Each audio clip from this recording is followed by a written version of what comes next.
أعوذ بالله من الشيطان الرجيم. بسم الله الرحمن الرحيم. يا بني إسرائيل اذكروا نعمتي التي أنعمت عليكم وأني فضلتكم على العالمين. واتقوا يوما لا تجزي نفس عن نفس شيئا ولا يقبل منها عدل ولا تنفعها شفاعة ولا هم ينصرون. وصلی اللہ علی النبی الکریم. سورۃ البقرہ آیت نمبر 122 سے. آج کے سبق میں زجر سادس چھٹا زجر ہے یہود پر. زجر کہتے ہیں ڈانٹ کو. اللہ کریم کی طرف سے ان مقامات پر ان لوگوں کے لیے ڈانٹ چل رہی ہے جنہوں نے عبادت اور ان کی تفاصیل کو نہیں مانا تھا. عبادت کا حکم آیت نمبر 21 میں تھا نا، اور اس کے بعد 5واں رکوع پورا تفاصیل عبادت پر تھی. عبادت کے اندر 5 چیزیں اس کی تفصیل بنی تھی، تو ان 5 چیزوں کو نہیں مانا تھا تو اس لیے زجر آیا. ان میں چھٹی چیز ایک معاہدہ بھی تھا. معاہدے کو پر پاسداری نہ کرنا، یعنی ذکر معاہدہ تھا، معاہدے پر پاسداری نہ کرنا اور تفاصیل عبادت نہ کرنا. یہ کل جو ہے 7 چیزیں بنی، کیونکہ اس رکوع میں 6 آیتیں تھیں. 5 تفاصیل عبادت کے اندر 6 آیتیں تھیں. ان میں جو چھٹی چیز تھی نا، آخری اور چھٹی چیز وہ کیا تھی؟ استقامت دکھانا. تفاصیل عبادت پر استقامت دکھانا بھی درس عبادت میں شامل تھا کہ وَاسْتَعِينُوا بِالصَّبْرِ وَالصَّلَاةِ. اب گویا وَاسْتَعِينُوا بِالصَّبْرِ وَالصَّلَاةِ پر یہ اگلا سارا حکم مرتب ہوگا اور یہ بڑا لمبا جائے گا. ان الصفا والمروۃ من شعائر اللہ تک، وَإِلَٰهُكُمْ إِلَٰهٌ واحد تک یہ جا رہا ہے. وہاں جب پہنچیں گے نا ان الصفا پر، تو وہاں پر ایک نیا ربط آپ کے سامنے عرض کروں گا. تو اب یہ استقامت کا جو حکم تھا وَاسْتَعِينُوا بِالصَّبْرِ وَالصَّلَاةِ، اس کی اب تفسیر اور اس کی شرح چل رہی ہے یہاں سے یا بنی اسرائیل، کیونکہ تفاصیل عبادت کی ساری گفتگو عرض کی تھی آیت نمبر 21 میں بھی، پھر اس 5ویں رکوع میں بھی، کہ آخری جو حکم تھا اس رکوع کے اندر وہ یہ تھا کہ استقامت دکھاؤ. استقامت یہ چونکہ آخری چیز تھی، چھٹی چیز، تو اس لیے زجر بھی چھٹا ہے. تو استقامت دکھانا یہ پورے دین پر عمل ایک طرف، اور پھر اس پر ڈٹ جانا یہ ایک طرف ہوتا ہے. یعنی زور لگنا، پورے دین کے احکام پر عمل کرنا، اس پر جو زور لگتا ہے وہ ایک طرف ہوتا ہے. پھر پورے دین پر استقامت کا جو درجہ ہوتا ہے وہ جو ہے ایک طرف اس کا الگ زور لگتا ہے. اسی لیے پہلے صرف یا بنی اسرائیل اذکروا نعمتی رکوع نمبر 6 سے شروع ہوا نا، کہ میری نعمت یاد کرو، میں نے تم پر فضل کیا. بچنے کے 4 طریقے ہیں، وہ کام نہیں آئیں گے. پھر اس کے بعد مسلسل اللہ نے انعامات اور ان پر پھر عمل نہ کرنے کی وجہ سے 5 زجرات پیش کی. لیکن جب آخری حکم آنے لگا نا، پھر دوبارہ سے اس حکم کی شدت بیان کرنے کے لیے کہ تمہارا زور لگے گا استقامت پر. استقامت پر ڈٹ جانے والا صرف خشوع کرنے والے وہی ڈٹ سکتے ہیں. ان کے اندر یہ پاور ہوتی ہے اور طاقت ہوتی ہے. چونکہ استقامت کا حکم ایک پاورفل حکم تھا، الگ سا دوبارہ سے فرمایا یا بنی اسرائیل. یہ وہ میں نے آپ کو نقطہ عرض کیا ہے کہ اس کے اوپر اب تمام اشکالات ختم ہو جاتے ہیں کہ یہ اس سے بڑا یا بنی اسرائیل کا ذکر کیوں آیا. اگرچہ اس کی تعویلات بعض خلاصہ جات میں اس کے جوابات دینے کی کوشش کیے گئے ہیں، لیکن جس طرح کہتے ہیں نا سوال نر ہو تو جواب بھی نر ہونا چاہیے. تو علم تفسیر کے اندر جو پاورفل جواب ہے وہ آپ کے سامنے عرض کیا، کیونکہ یہ اشکالات سے پاک ہے. تو اس کو جنہوں نے تو تفسیر کے اسباق میں کچھ پہلے سے شرکت کر رکھی ہوتی ہے ان کو سمجھ آ جاتا ہے، اور اگر کوئی نئے ساتھی کو کوئی بات سمجھ نہ بھی آ رہی ہو تو خیر ہے، لیکن اس ربط کو آپ نے کم از کم یاد کر لینا ہے. فرق مختلف تفاسیر کے اقوال میں کرنا یہ آپ کے لیے ضروری نہیں ہے. بس آپ ربط یاد کریں کہ دوبارہ سے یا بنی اسرائیل کا حکم ہوا، حالانکہ پچھلے اگر 5ویں رکوع کی یہ شرح جاری ہے تو ہر زجر کے شروع میں یا بنی اسرائیل نہیں آیا، یہاں آخری زجر کے شروع میں یا بنی اسرائیل کیوں آیا؟ کیونکہ جو آخری حکم تھا وستعینو، یہ استقامت دین کا حکم انتہائی پاورفل تھا، پورے دین پر عمل کرنے کے برابر جیسی طاقت گویا صرف ہوتی ہے، اس لیے اسپیشل کر کے دوبارہ فرمایا کیا جی؟ یا بنی اسرائیل، اے بنی اسرائیل، اے اولاد اسرائیل، سیدنا یعقوب علیہ الصلوۃ والتسلیم کا لقب ہے کہ اے نبی زادو، اذکروا نعمتی التی انعمتم، میرے احسان یاد کرو جو میں نے تم پر کیے، وانی فضلتکم علی العالمین، اور ہم نے تم کو دی فضیلت جہان والوں پر، تو وہ یاد کرو تم، اور ان فضیلتوں کو بھی یاد کرو۔ اب وہ کچھ انعام بنی اسرائیل پر ہوئے تھے 12، وہ ان کا تذکرہ کیا، لفظ از کے ساتھ تھے۔ اب یہاں پر بھی اللہ تعالیٰ کچھ انعامات یاد کریں گے اور لفظ از کے ساتھ، کہ کچھ ایسے انعامات بھی ہیں جن کا تسلسل سے اثر آج بھی تم محسوس کر رہے ہو، یہ اب وہ انعامات اللہ یاد کرائیں گے کہ دیکھو اے نبی زادو، اے بڑے لوگوں، تم اپنے آپ کو بڑا سمجھتے ہو کہ ہم نبیوں کی اولاد ہیں، تو لہذا انعامات کو یاد کرو۔ ان انعامات کو یاد کرنے کے ساتھ ساتھ کم از کم ان انعامات سے اعراض تو نہ کرو۔ آیت نمبر 130 میں آ رہا ہے وَمَن يَرْغَبُ عَن مِلَّةِ إِبْرَاهِيمَ إِلَّا مَن صَفِيَ نَفْسَهُ، یہ ملت ابراہیم سے اعراض کرنے والا تو بیوقوف ہوتا ہے، کیونکہ اس کو کم از کم اپنے انعامات بھی یاد نہیں ہوتے، لہذا وہ انعامات آگے شروع ہونے لگے ہیں۔ لیکن اس سے پہلے ایک آیت آ گئی کہ چھوٹنے کے 4 طریقے متصور ہوتے ہیں، جس طرح میں نے پہلے 6 رکوع کے اندر یہ آیت آئی تھی نا، تو عرض کیا تھا کہ موہوم جو ہوتے ہیں بچنے کے طریقے وہ 4 ہوتے ہیں۔ ایک یہ ہے کہ کوئی بندہ گرفتار ہو جائے نا تو اپنے طرف سے دوسرے کو گرفتاری میں بھیج دیتا ہے کہ اس کو گرفتار کر لو، اور وہ بھاگ گیا یا وہ کھڑا نہیں ہے، فرمایا یوں نہیں ہو سکے گا دن قیامت، واتقوا یوما، اور ڈرو اس دن سے کہ نہ کام آئے گا کوئی شخص عن نفس، کسی کی طرف سے، شیئا ذرا بھر بھی کام نہیں آئے گا، ولا يقبل منها عدل، اور نہ اس سے قبول کیا جائے گا بدلہ، ولا تنفعها شفاعہ، یعنی کبھی کبھی بندہ بدلہ دے دیتا ہے کچھ، یار یہ پیسے لے لو اور میری جان چھوڑ دو، تو یہ بھی نہیں متصور وہاں، ولا تنفعها شفاعہ، اور نہ کام آوے اس کو سفارش، یعنی نہ سفارش وہاں نفع دے گی، یعنی کم از کم بندہ پیسے نہ دے یا کسی کی طرف سے کوئی گرفتار نہ ہو تو کسی کی سفارش چل جاتی ہے تو بندہ چھوٹ جاتا ہے، گرفتاری نہیں ہوتی، کا یہ بھی نہیں چلے گا، ولا هم ينصرون، اور نہ ان کو کوئی مدد کی جائے گی کسی کی طرف سے۔ بندہ کوئی ایسا ہونا بڑا ہوتا ہے تو اس کی پاور ہوتی ہے افراد کی، اس کے کارکن، اس کی جمعیت بہت بڑی ہوتی ہے، کہاں وہ مدد کو پہنچ جائے گی، لہذا اس کے ڈر کی وجہ سے اس کو گرفتار نہیں کیا جاتا یا اس کو رہا کر دیا جاتا ہے، تو کہاں ایسی کوئی مدد بھی تمہارے پاس نہیں پہنچے گی، لہذا دھیان کرنا، نعمتیں یاد کرو اور دین کی پاسداری کرنا اور مشن میں حق پر استقامت دکھاؤ اور ڈٹ جاؤ، ورنہ بچنے کی کوئی صورت نہیں ہے۔ اب یہاں ایک نقطہ آپ کو بتاؤں کہ ولا يقبل منها عدل، وہاں تھا ولا يؤخذ منها عدل، لیکن وہاں جو بدلہ تھا یہ بعد میں آیا تھا، سفارش پہلے آئی تھی، اس کی وجہ کہ یہاں حکم کی شدت بیان کی جا رہی ہے۔ پہلے تو یہ تھا کہ جب کوئی نفس کسی نفس سے ذرا بھی کام نہیں آئے گا، اور دوسرا وہاں تھا کہ چلو بھائی سفارش کر دو تو لہذا کام آئے گی، تیسرے میں تھا کہ اس سے بدلہ، لیکن یہاں پر تبدیلی ہے، کیوں جی؟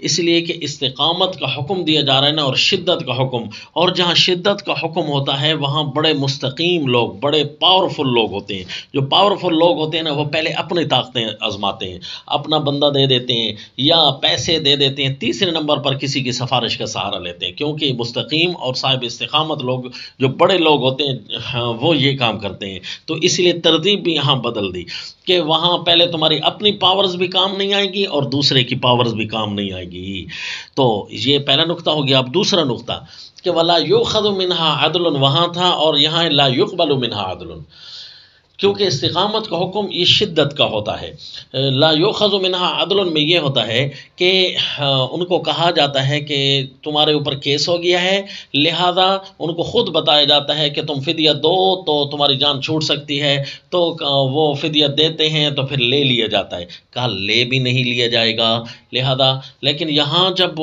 حکم کی جہاں شدت ہو نا، جہاں گرفتاری اور کیس شدید ہو، تو وہاں کیا کیا جاتا ہے، بتایا تک نہیں جاتا کہ جی تمہارا اتنا فدیہ فدیہ بنتا ہے، جرمانہ بنتا ہے، دو گے تو انہیں کہا جاتا ہے جرمانہ ہوتا ہی نہیں ہے۔ پھر جو اگلا بندہ ہوتا ہے تو وہ بڑی شدت سے پیسے کی آفر کرتا ہے، دنیا کی آفر کرتا ہے، لالچ دیتا ہے کہ دیکھو جی میں دیتا ہوں، ویسے لے تو لو مجھ سے، کم از کم مہربانی کرو لے تو لو، مہربانی کرو لے تو لو، بڑی شدت سے منت سماجت کر رہا ہوتا ہے۔ تو اس کو کہا جاتا ہے کہ اگر آپ کا یہ تحفہ قبول ہو جاتا ہے نا، آپ کا یہ جرمانہ، تو سمجھ لو کہ آپ کی جان چھوٹ جائے گی، اگر یہ آپ کا جرمانہ قبول نہیں ہوتا تو آپ کی جان نہیں چھوٹی جائے گی۔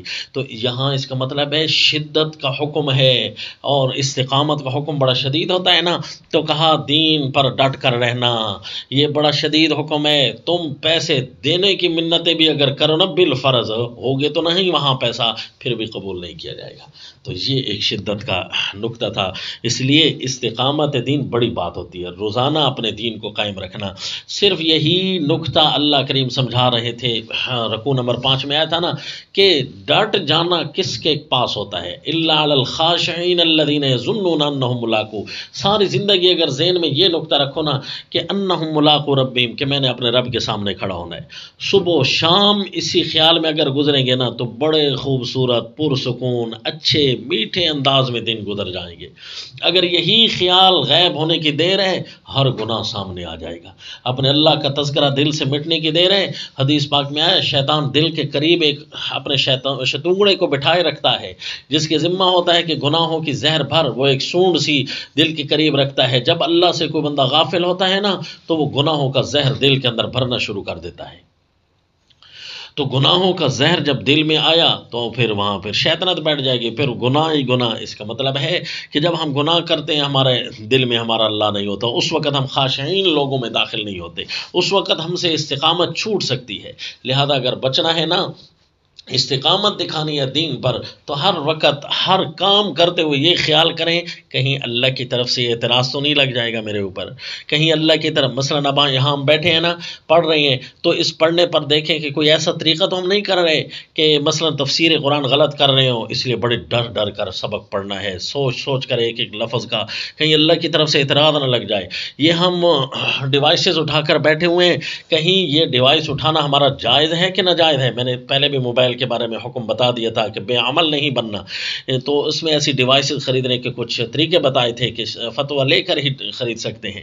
تو کہیں یہ اللہ کریم کی طرف سے اعتراض تو نہیں لگ جائے گا۔ یوں ڈر کر جب بندہ قدم رکھتا ہے نا تو پھر وہ استقامت کے اندر ہوتا ہے، یوں سمجھو دین کے اوپر بڑا ثابت قدم ہے انشاءاللہ۔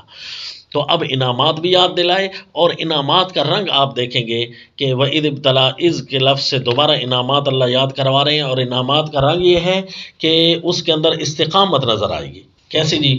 قرآن پاک بڑے خوبصورت انداز میں جو ہے نا روابط بیان کرتا ہے۔ وَإِذِ ابْتَلَىٰ إِبْرَاهِيمَ رَبُّهُ بِكَلِمَاتٍ، اور وہ وقت بھی یاد کرو میرے انعام کا کہ جس کے انعام کا تذکرہ آج تک تم پر چل رہا ہے۔ تم حضرت یعقوب علیہ السلام کے اولاد میں سے، اور حضرت یعقوب علیہ السلام کے دادا کون تھے پتہ ہے؟ حضرت ابراہیم علیہ السلام ہے۔ تو حضرت ابراہیم علیہ السلام کے اوپر ہونے والے انعامات وہ گویا تمہارے خاندان پر ہونے والے انعامات ہیں۔ وَإِذِ ابْتَلَىٰ إِبْرَاهِيمَ رَبُّهُ بِكَلِمَاتٍ، اور جب آزمایا سیدنا ابراہیم علیہ السلام کو ربہ اس کے رب نے بکلمات کئی باتوں میں، اب وہ باتیں نہیں بتائی کیونکہ ان کے بیان کرنے کا اور بتانے کا مقصود یہاں نہیں ہے، یہاں مقصود صرف اور صرف استقامت بیان کرنا ہے۔ فَأَتَمَّهُنَّ، سو اس کو انہوں نے پورا کیا، اتنی جتنی باتوں کو آزمایا نا سیدنا ابراہیم علیہ السلام نے ان ساری باتوں کو پورا کر دیا۔ قال انی جاعلک للناس اماما، تو اللہ نے فرمایا میں تجھ کو بناتا ہوں سارے لوگوں کا پیشوا۔ یہ اللہ کریم نے انعام دیا پیارے ابراہیم علیہ السلام کو، یہ خاندان اسرائیل پر، بنی اسرائیل کے پورے خاندان پر انعام ہے کہ تمہارے دادا پیارے ابراہیم علیہ السلام کو اللہ نے اتنی بڑی فضیلت دی کہ تا قیامت سارے لوگوں کا اللہ نے امام بنا دیا۔ انی جاعلک للناس اماما۔ دیکھیں جی امت محمدیہ صلی اللہ علیہ وسلم میں بھی ملت ابراہیم چل رہی ہے، دیکھا جی تا قیامت یہ ملت چلتی رہے گی۔ اتنا بڑا انعام ہے اے خاندان بنی اسرائیل، کم از کم تمہیں اس کا احساس ہونا چاہیے، اتنی بڑی پیشوائی ہمیں ملی ہے، سرداری ملی ہے، کیا کیا اعزازات اور کمالات ہیں۔ قال ومن ذریتی، پیارے ابراہیم علیہ السلام نے جب اتنا بڑا انعام ملتا دیکھا، ظاہر ہے جی آزمائشیں بہت بڑی آئی تھیں، حضرت ابراہیم علیہ السلام کو اپنا گھر بار چھوڑنا پڑا، گھر سے آزمائشیں، بیوی کی طرف سے آزمائشیں کہ بیوی اور بچے کو ایک بیاب و گیا جنگل میں چھوڑنا پڑا جہاں پر آج کعبہ ہے، اس وقت تو کچھ بھی نہیں تھا۔ اسی طرح پیارے اسماعیل علیہ السلام کو اللہ کی راہ میں قربان کرنا وغیرہ ذالکہ، آگ تک جانا، کئی باتوں میں اللہ نے آزمایا، تو پھر ساری باتوں کو کراس کیا، امتحانات کی تقریباً ہر قسم کی قسم برداشت کر لی انہوں نے، تو اللہ نے پھر امامت نصیب فرما دی۔ قال انی جاعلک للناس اماما، انی جاعلک للناس اماما قال ومن ذریتی۔ پیارے ابراہیم علیہ السلام نے اس اعزاز کو دیکھ کر فرمایا ومن ذریتی، اللہ میری اولاد میں سے بھی، یعنی میرے اولاد میں سے بھی یہ امامت کسی کو نصیب کرنا، یہ اتنا بڑا اعزاز ہے کہ یہ امامت مجھے بھی مل گئی، پھر میری اولاد میں سے بھی کوئی ایسے ہوں کہ جن کو لوگ فالو کریں، جن کے لوگ اتباع کریں، کیونکہ وہ سارا کا سارا، ان کو دنیاوی مرتبوں کی تو چاہت تھی نہیں، دینی رتبہ تھا کہ یہ استقامت کا بہت بڑا درجہ ہے کہ دین کے اوپر پکا رہے، اور اس سے بڑا درجہ یہ ہے کہ دین کی طرف بلانے والوں میں ہو جائیں، تو اس دین کی محبت میں یہ رتبہ مانگ رہے ہیں، تو دین کے رتبے ضرور مانگ سکتے ہیں، اے اللہ مجھے سچا ولی بنا، اے اللہ مجھے متقی لوگوں کا امام بنا، وجعلنا للمتقین اماما، یہ قرآن بھی دعائیں سکھاتا ہے، تو دینی رتبے آپ جتنا مرضی مانگیں۔ قال لا ینال عہد الظالمین، تو فرمایا اللہ نے کہ نہیں پہنچے گا میرا اقرار ظالموں کو، یعنی یہ اقرار ہو گیا، پکی ہو گئی کہ جو آپ کے اولاد میں سے آپ کا تابعدار ہوگا، میں اللہ اس کو رتبہ ضرور دوں گا، کوئی نہ کوئی بلندی ملے گی۔ دیکھو صحابہ اکرام رضوان اللہ تعالیٰ علیہ مجمعین کتنے عرب کے عام لوگوں میں تھے، لیکن جیسے ہی رسول اللہ صلی اللہ علیہ وسلم کی طرف آئے اور آپ کی غلامی کو پایا، اتباع کو پایا، اللہ نے عرب اور عجم کا سردار بنا دیا، صحابہ اکرام سارے کے سارے سپر پاور حکومت بن کر چمکے، ہر صحابی بہت بڑا امام بن کر آیا رضی اللہ عنہم۔ اور آج بھی یہی ہے کہ ہم لوگ اگر جتنا دین کی اتباع کرنا شروع کر دیں گے، اللہ تعالیٰ وہ رتبے نصیب کرنے شروع کر دیں گے، انداز اپنا اپنا ہوگا۔ قال لا ینال عہد الظالمین، جو ظلم کرنے والے ہوں گے پھر ان کو نہیں پہنچے گا میرا اقرار، نعوذ باللہ من ذالک، اللہم حفظنا من۔ پھر فرمایا وَإِذْ جَعَلْنَا الْبَيْتَ مَثَابَةً لِلنَّاسِ وَأَمْنًا، دوسرا انعام، کیونکہ لفظ از کے ساتھ پھر ایک اور انعام، ایسا انعام جس کے اندر فضیلت بھی ہوگی اور اس کا اثر آج تک محسوس ہو رہا ہوگا۔ دیکھو جی آج تک کیسے کہ وَإِذْ جَعَلْنَا الْبَيْتَ، اور جب بنایا ہم نے کعبہ کو، مثابتاً، یہ تا مبالغہ کیا، بڑے اجتماع کی جگہ، بڑے اجتماع، یہ مثابہ ظرف ہے اور تا یہ مبالغہ کی ہے، اجتماع کی جگہ، لوگوں کے واسطے، وَأَمْنًا یہ مصدر ہے اور مراد اس سے جگہ ہے، اے امن والی جگہ بنایا ہم نے بیت اللہ کو، اور تم لوگوں کو بھی ہم حکم دے رہے ہیں وَاتَّخِذُوا، لہٰذا تم لوگ بنا لو، جن پر یہ نام ہوا نا، تم لوگ بنا لو من مقام ابراہیم، ابراہیم علیہ السلام کے کھڑے ہونے کی جگہ کو، مصلی، نماز کی جگہ، یعنی تم بنا لو ابراہیم علیہ السلام کے کھڑے ہونے کی جگہ کو۔ اب حضرت ابراہیم علیہ السلام کہاں کھڑے ہوئے تھے؟ اس مقام ابراہیم کی آج صورت متعین ہے، واللہ عالم اس کھڑے ہونے کا کیا مطلب تھا۔ مفسرین اکرام میں سے اکثر کی رائے یہ ہے، یہاں کھڑے ہو کر، یعنی جس پتھر پر کھڑے ہو کر انہوں نے بیت اللہ کی تعمیر کی تھی، اس کو مقام ابراہیم کہتے ہیں، یا سیدنا ابراہیم علیہ الصلوۃ والتسلیم یہیں پر کھڑے ہو کر جو ہے اکثر عبادت کرتے تھے، تو فرمایا اس کھڑے ہونے کو بھی تم پیارے ابراہیم علیہ الصلوۃ والتسلیم کی امامت تسلیم کر لو، اس جگہ پر بھی کھڑے ہو جاؤ۔ یعنی یہ دوسرا انعام پچھلے انعام کی شرح بھی گویا کہ کر رہا ہے کہ کیسے اللہ تعالیٰ نے ان کو امامت نصیب کی کہ ان کے کھڑے ہونے کی جگہ کو بھی اللہ تعالیٰ نے قابل عمل قرار دے دیا۔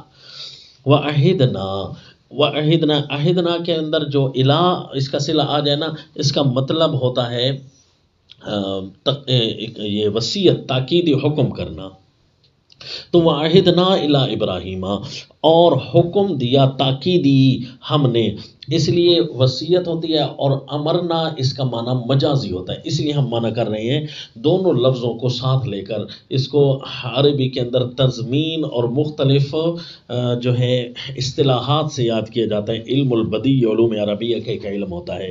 اللہ کریم ہمیں عربیت کے اندر یہ مہارت نصیب فرمائے کہ ہم کتاب اللہ کو سمجھنے والے ہیں، ورنہ عربی اتنی وسیع شے ہے کہ امام شافعی رحمہ اللہ کا قول ہے کہ اس کے بڑے اور چھوٹے پر سب کچھ پر جو حاوی ہوتے ہیں وہ تو انبیاء ہی ہو سکتے ہیں، اتنی بڑی یہ وسیع لغت ہے۔ حالانکہ امام شافعی رحمہ اللہ کی مادری زبان تھی، قریشی الاصل ہونے کے باوجود، اصل عربی اور اصل قریشی ہونے کے باوجود وہ یہ قول فرما رہے ہیں۔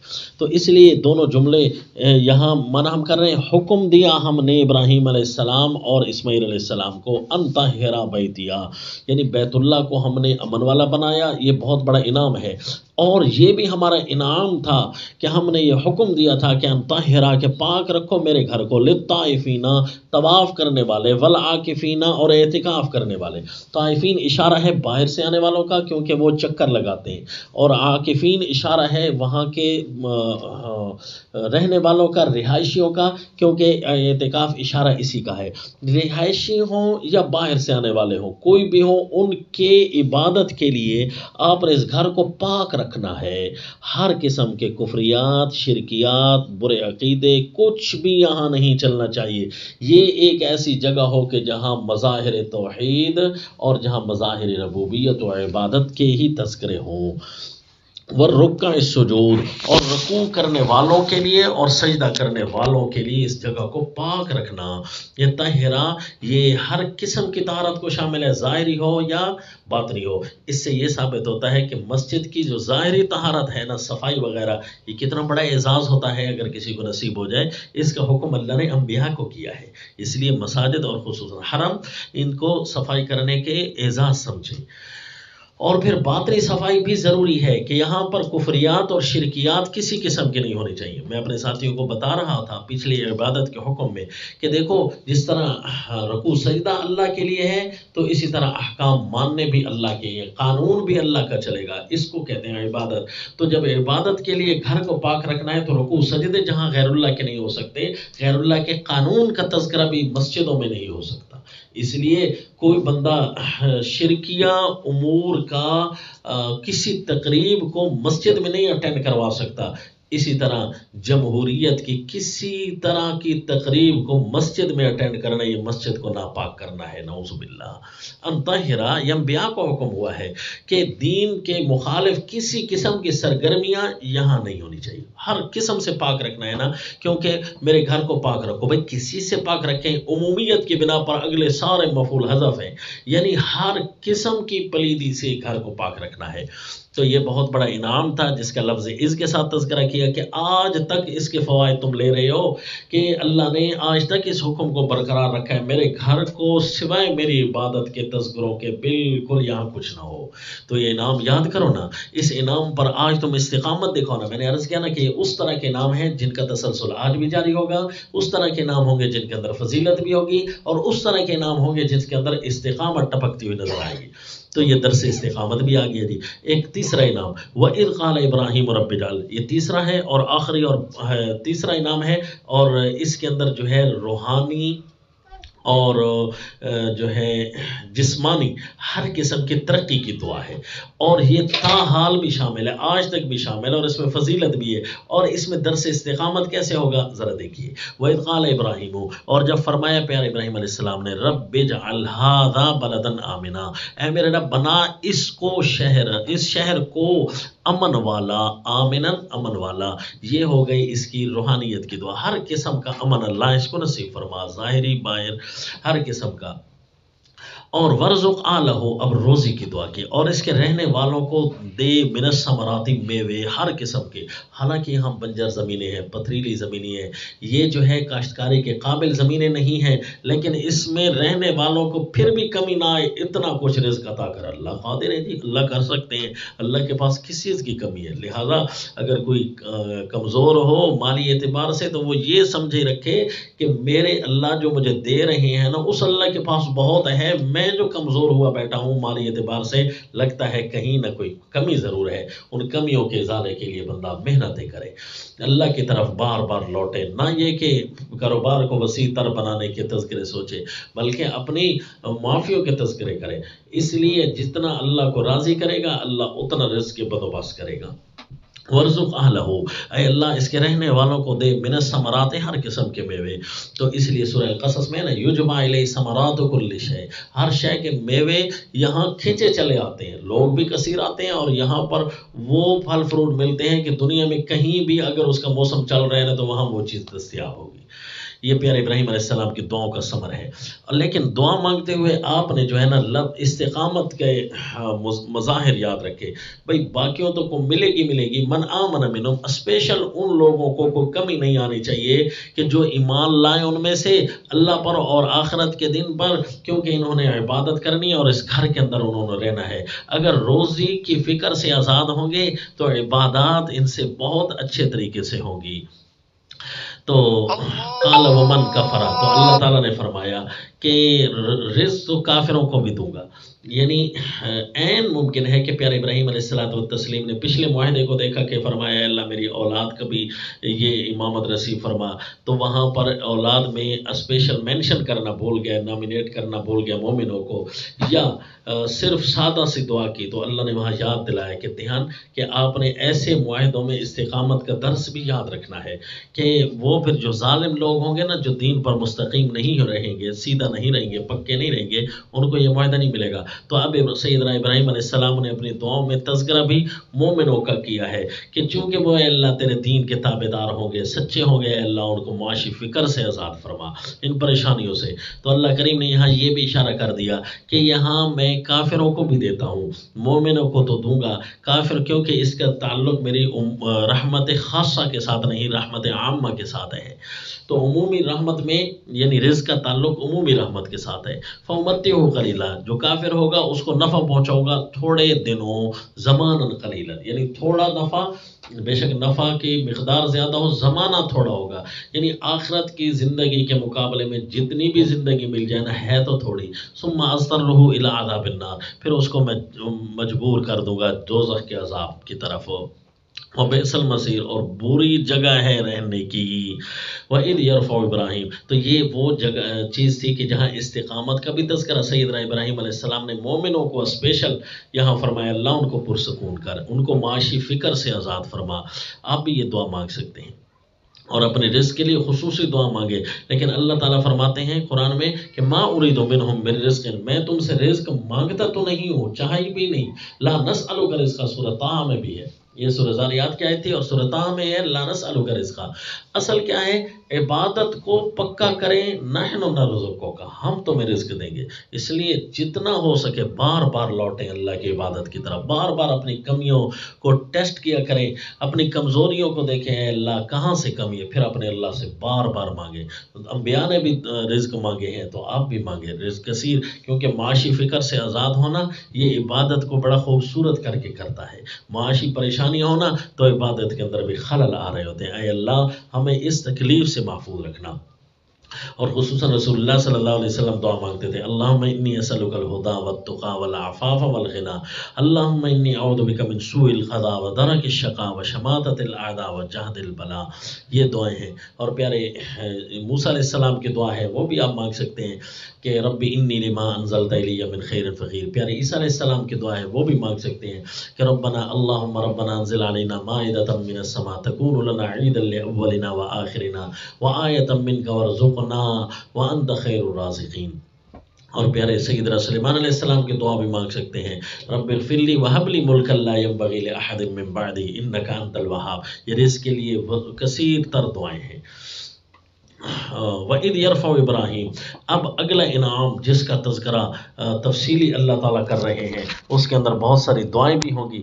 یہ انعام وہ ہے کہ جس میں رسول اللہ صلی اللہ علیہ وسلم کی آمد کے انعام کی طرف بھی اشارہ ہے، تو یہ انشاءاللہ سبق یہاں سے کل ہوگا۔ اور آپ کو میں یہ بھی بتا رہا تھا کہ یہاں پر زجر چل رہا ہے، تو کیسا زجر ہے، یعنی انعامات کے تذکرے میں زجر ہے ان کا ایک ایک انعام کتنا بڑا ہے، اللہ ڈانٹ بھی رہے ہیں کتنا بڑا عظیم انعام میں نے تمہیں دیا ہے، اور اس کے باوجود تم ان انعامات کی پاسداری نہیں کر رہے، ان کا خیال نہیں کر رہے، کم از کم تمہیں یہ نہیں کرنا چاہیے تھا۔ تو اس کا مطلب ہے ڈانٹ کا انداز بھی ساتھ ساتھ چل رہا ہے، وہ جملے بھی ساتھ ساتھ ہوں گے، لا ینال عہد الظالمین من کفر فامتعوا قلیلا، کیونکہ ڈانٹ کا انداز ہے تبھی تو یہ آیات ساتھ ساتھ چل رہی ہیں۔ وَإِذْ يَرْفَعُ سے یہ ایک اگلا انعام ہے اور آخری اور تفصیلی انعام ہوگا انشاءاللہ آئندہ کل کے سبق میں۔ وَمَا عَلَيْنَا إِلَّا الْبَلَاغُ۔